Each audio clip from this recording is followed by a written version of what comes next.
l'intervention de l'OMS à l'Afravi s'est portée sur les infections sexuellement transmissibles et notamment l'idée c'était de partager les directives les plus récentes de 2021. La première question, c'est de savoir si l'approche syndromique est encore suffisante. Et la façon d'y répondre, en fait, est de donner la position qui n'est absolument pas monolithique pour l'OMS, étant donné que selon les contextes, l'approche syndromique reste tout à fait valable.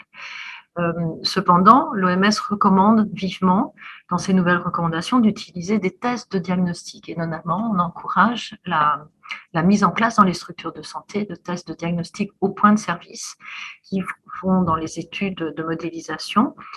qui vont en fait permettre à moindre coût, donc à des prix abordables pour les systèmes de santé, de diagnostiquer le plus de personnes, par exemple les femmes qui se présentent avec un écoulement vaginal, avec le moins de surtraitement possible et le moins de traitements manqués aussi, c'est-à-dire de personnes pas diagnostiquées. L'idée, c'est d'avoir les tests dans la journée. Il faut savoir que si on fait des tests et qu'on demande aux personnes de revenir pour chercher les tests un autre jour,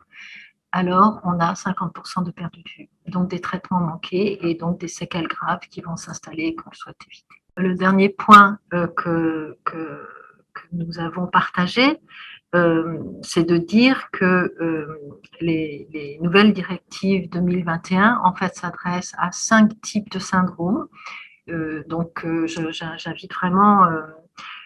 les personnes à consulter ces directives 2021 de l'OMS